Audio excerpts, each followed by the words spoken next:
नमस्कार साथियों। भारत ने हाल ही में एक बार फिर साफ कर दिया है कि पाकिस्तान ऑक्युपाइड कश्मीर और गिलगित बाल्टिस्तान भारत का अभिन्न हिस्सा है। लेकिन आखिर ये क्षेत्र भारत से अलग कैसे हुए और कॉम्पिटिटिव एग्जाम में इससे जुड़े कौन से फैक्ट याद रखने चाहिए, आइए 90 सेकंड में समझते हैं इसको। इस कहानी की शुरुआत होती है 1846 में ट्रीटी ऑफ अमृतसर से।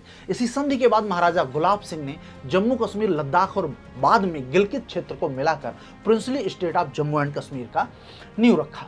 फिर आया 1947 का पार्टीशन। ब्रिटिश शासन के विभाजन के समय रियासतों को भारत का एक पाकिस्तान में शामिल होने का विकल्प दिया गया।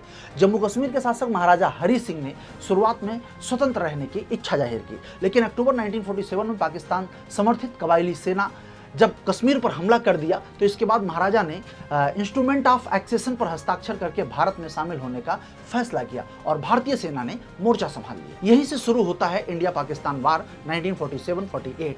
अब संयुक्त राष्ट्र की मध्यस्थता के बाद में युद्ध विराम हुआ, लेकिन तब तक जम्मू कश्मीर का एक बड़ा हिस्सा पाकिस्तान के कब्जे में जा चुका था। पाकिस्तान ने इस क्षेत्र को दो हिस्सों में बांटा है, पहला आजाद जम्मू कश्मीर और दूसरा है गिलगित बाल्टिस्तान। इसके बाद 1962 में इंडिया चाइना वार के दौरान चीन ने अक्साई चिन पर कब्जा कर लिया। 1963 में पाकिस्तान ने सक्सकाम वैली का एक हिस्सा चीन को सौंप दिया।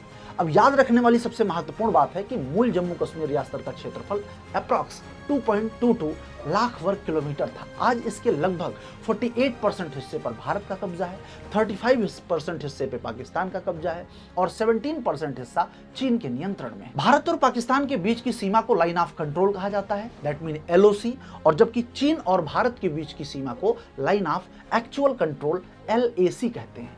और यही वजह है कि POK, गिलगित बाल्टिस्तान और अक्साई चिन आज भी दक्षिण एशिया के सबसे महत्वपूर्ण और संवेदनशील भू राजनीतिक मुद्दों में शामिल हैं। Thank you.